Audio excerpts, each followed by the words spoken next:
तोहर दुल्हन जाई बच के बच के बच के बच के आवी दी बारात तोहर दुल्हन जाई बच के। Music director DJ Kanchan Raj Hajipur Vaishali.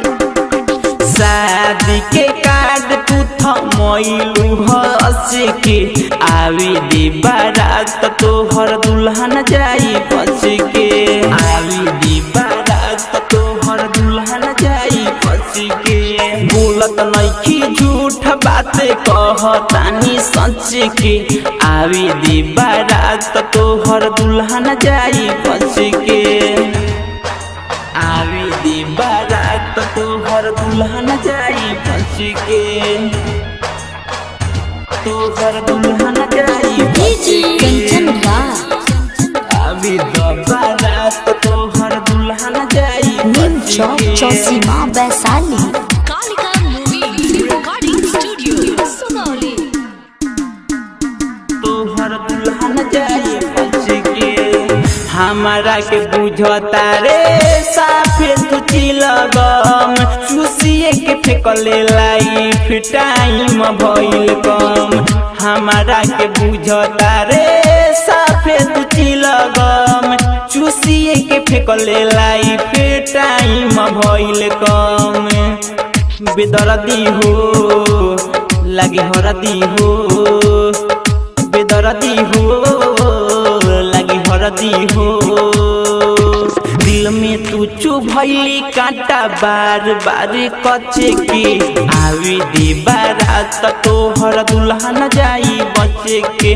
शादी के कार्ड तू थमइलू हचके आवी दी बारात तोहर दुल्हन जाई बच के। आवी दी बारात तोहर दुल्हन जाई बच के। तोहर दुल्हन जाई बच के। नीम चौक चौसीमा वैशाली।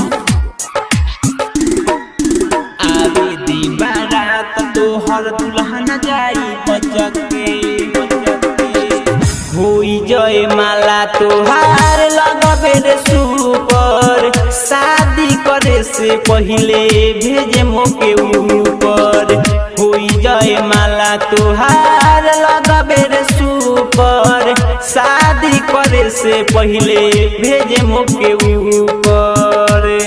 तोहर सोरहो सिंगार करे हम बेकार। तोहर सोरहो सिंगार करे हम बेकार। राइटर रोहित टाइगर करी न केहू टच के आवी दी बारात तोहर दुल्हन जाई बच के। शादी के कार्ड तू थमइलू हच के आवी दी बारात तोहर दुल्हन जाई बच के।